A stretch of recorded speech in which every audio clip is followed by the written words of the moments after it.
Mr. Alobi, how can the police not be called upon if that were the case, that, as he says, normalizing this scenario? But is it that the police is usually beholden to the executive, so much so that they are helpless in tackling some of these matters headlong? No, I don't think so. The police have their mandate as provided by the law. Section 4 of the Police Act provides that the police have a duty to arrest, or apprehend, investigate, and prosecute, protect and property, maintain law and order. If a crime is committed and the suspect is identified, through investigation, and there's evidence is there to prosecute such a person, of course, it's charged to court. What happens to the court now? The court now takes about the prosecution. That's the judicial process. So the police don't compromise what they need to do, what they need to do, because on the believing that because they are under the arm of the executive. No, I don't think so. That is not done. Like I just said, nobody is above the law. I say nobody is above the law. It means all matters have to be investigated diligently and given the desired attention it deserves. So I don't think this is just based on maybe people just believe that this is what it is, assumption, using sentiment or so for prejudice. I don't think so. The police investigate all cases. And like it not need to observe, sometimes we have challenges of systemic challenges like infrastructures, equipment, and so forth. Modern policing today in the 21st century is technically driven. Well, how has the society provided the police that enablement, the capacity in terms of giving the required technological, the gadgets, equipment to actually perform effectively? Now we've identified some of these flashpoints, these violent-prone areas. The next thing that the police national government look at the drawing board, at other elections, what we anticipate, how do we be for security? And like deployment in the security situation is based on need. When you assess the threat assessment, threat analysis will determine what the nature of deployment that need to be given to a particular area. So I don't think the police will ever compromise their ethical conduct, their professional standard, in the belief that because they're an arm of the executive. That is not true. Mr. Alobi, 20 years ago, the First Republic began. And up until now, well, since that time until now, Rivers State has been one of those flashpoint states that's been mentioned. It's not like we didn't know that any of these things could happen in Rivers State, as in many other states. Are you blaming the inability of the security apparatus of state to deal with this issue or to nip it in the bud on these, infrastructural challenges you're talking about? No, you see, I'm not blaming the security agencies at all. I'm not. And there are bound to be some. When particularly an area, deployment, like I said, is based on need. We know that if you look at it historically from how, look at the militancy that has grown, evolved in the militant in the River State and the Niger Delta area, were prone to be a violent-prone area. And the police to be actually deployed. That was why the military came on board to assist the police. But again, like I said, no system is perfect.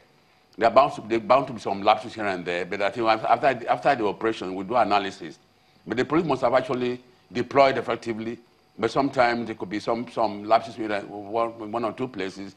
But generally, if you want to look at the general assessment, the election in Rivers State is not bad as it was anticipated, or the tension that was being observed before now.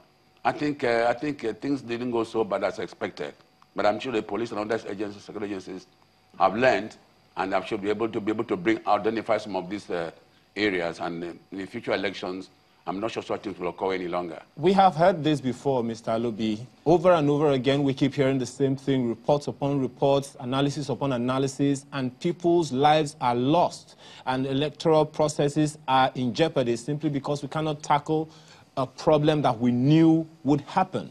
That is a problem, don't you think so? No, again, you see, we shouldn't always look at the police security agencies themselves alone. What about Nigerians themselves? What about the politicians? What about the politicians? Don't you have a duty? Section 24 of the Constitution provides that it's a constitutional duty of every Nigerian citizen to assist the security agency in terms of law and order. Every Nigerian citizen should also know they have an obligation to ensure that our society is safe and secure. They're pushing the blame over to security. Who are the actors of this security? Who are those behind it? Who are the sponsors? They should also think they're also human beings. Security men are also human beings. Like during this process, a policeman have been shot, and some police have been shot. It's unfortunate that our political leaders, for me, I'm not feeling too happy with some of our political leaders. They want power, they don't know how to do it, but they don't know how to manage their power. They don't know how to promote peace and security. Should be concern of all Nigerians. Every Nigerian should be concerned about peace and security. Is the police frustrated as a result of this? No, we're not that we're frustrated, but it is every Nigerian citizen has a duty. If every Nigerian should feel frustrated, not the police, because we all have a duty. It's a collective responsibility to ensure that the environment is peaceful, election is credible, and it is free and fair. Every Nigerian should, this is what every Nigerian should pray for. So not just police are not feeling frustrated, no. Every Nigerian should be concerned. The police are just an agency. It's a micro unit within a macro system of Nigerian system. So, and those who cause this problem are not police. The police are just there to assist, to help, to protect life and property. But Nigerians, political leaders who are so desperate want to implement trouble in the name of power. So beastly attitude. So we should, I'm sure it's a pity that some of these leaders don't have shame and the fear of God. You have the shame that, oh, I want to be a minister, I want to be a senator. What then would you say to people who say that perhaps you're just both passive because security during the elections is solely rested on the side of the police themselves? And that how would you explain the situation in Agor in Lagos, for instance, where there wasn't supposed to be free movement of people, but those thugs who perpetrated that act were seen in tricycles moving from one place to another under the watch, rather, of the police? No, I don't think it's not pushing the bug at all. It is, like I said, everybody's concern. The police are there to maintain law and order. Security agents are there to maintain law and order and ensure that the electoral process is free and peaceful. But again, Nigerians also have a duty because they are the prime beneficiary of a safe and secure environment. They are the prime beneficiary of a peaceful election. And I learned that the leaders will emerge. These leaders will serve Nigeria, not serve only the police. So everybody has a duty. The police also have a duty, but sometimes the police also are handicapped in terms of equipment, in terms of manpower. That's how we mobilize other security agencies to assist us during election duties. But again, the citizens themselves also have a duty. Because the citizens, they also don't feel that they create the problems and come back to blame the police. They also have a duty. You have a duty. The discussion contract, like like Rossio postulated.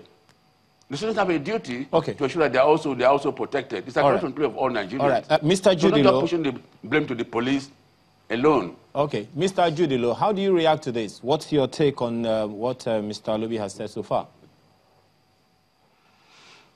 Well, for starters, I do share the point that the security is a joint obligation, not just for the police, but for every Nigerian.